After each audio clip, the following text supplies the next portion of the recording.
my patient? Could you page my patient, please? I filled out 10 yellow slips for this chart. 5 days ago, the chart.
Anesthesia. Where your slip be? You ain't got no slip.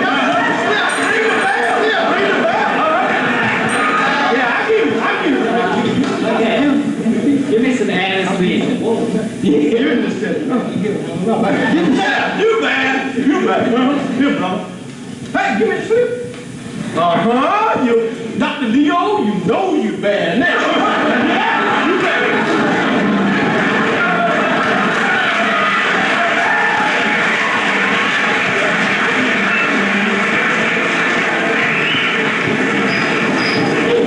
Now, this we can begin in earnest. If you have enough people around to help stabilize an uncooperative patient so that a sleepy water can put those drug-free diamonds to sleep. When you finish your prep and judgment day arrives, you have to get it great. But with your luck, the girl across the hall has worn her post-test outfit, which ensures it will be hard to get the instructor away from the glands canyon. In order to come grade your prep, hopefully he'll burn out his retinas. But most assuredly, you will be delayed. Assuming you get the instructor and you pass the prep, you then have to dry the mouth and take a bright, precise impression. If you're lucky, you can have the biomaterials department evaluate your manipulation and give you some encouraging technical advice. The evaluation of the impression is next, and as long as the prepared tooth is recorded, inadvertent extraction of hopeless teeth is no problem. As long as you charge for the extractions. After all of this, you have to do about 20 hours of lab work, which is so tedious we won't even mention it. But if you run into any difficulties during the lab work, we have friendly Jerry Collins, best I've ever seen, here to help you and share some expertise on the subject.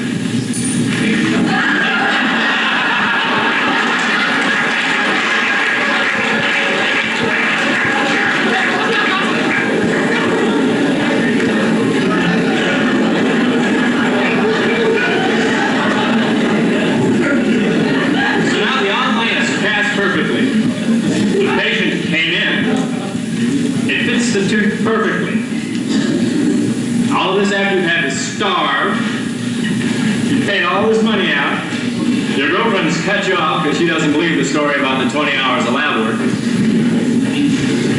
You're striving to satisfy the requirements of operative dentistry. No use, no spectacle. We're on the ball.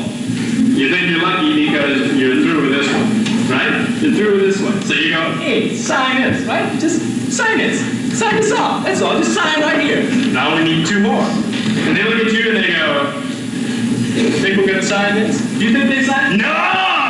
They don't sign that! They look at it and they go, what? This is just clinical experience. Next time we might sign it off. Besides, your tie was kind of loose, wasn't it? We're not signing up for your tie loose. You have to amalgam you didn't polish on that patient. Once you touched the green rubber dam, I saw you. You touched it, and yes, I used that young frame on the window. No, you do 3 more. You just done it all over again. You gotta do 3 more. You never get out of here.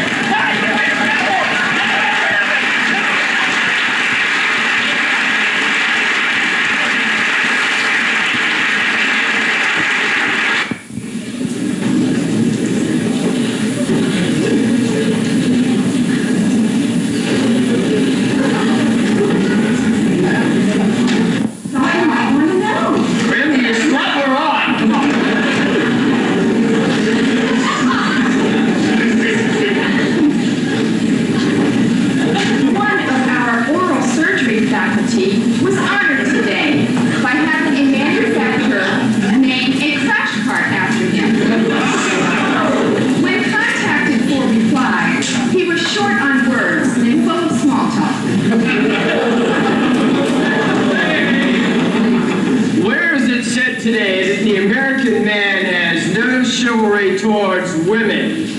Here, a group of students showed their deep appreciation for a Harvey's Bristol Cream downright, upright, all-American evening. Dr. Greg Smith and Dr. Mark Gale today came out of the closet to go on the warpath against delinquent amalgam polishes. When questioned down at the Spectrum about Dr. Smith's new nickname as the Frisco Kid,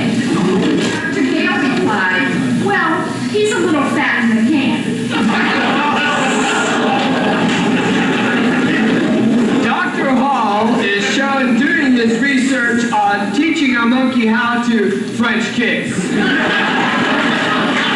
By the way, Dr. Hall's on the right.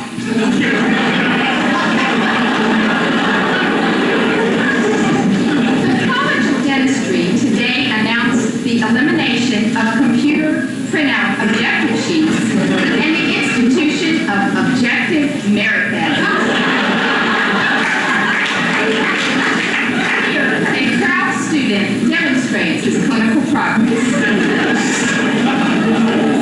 Did you ever wonder why your patient ledgers never balance?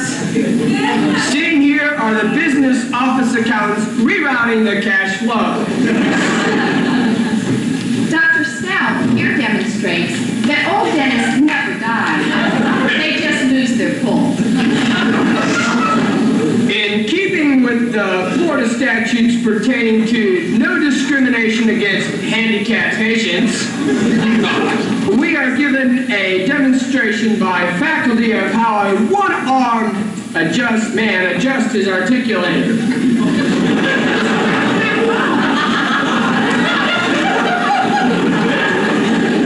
A recent count of the fourth floor secretaries has determined that although not a man of steel, he is faster than a speeding bullet.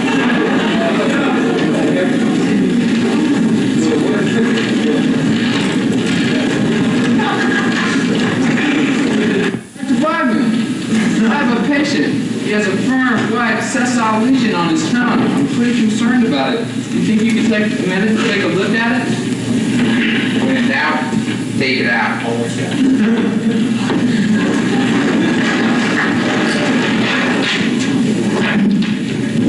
Baldwin, hold up a second. I got a patient with a pedunculated mass on her vestibule. Yeah. What's your name? When in doubt, take it out. I'll do it.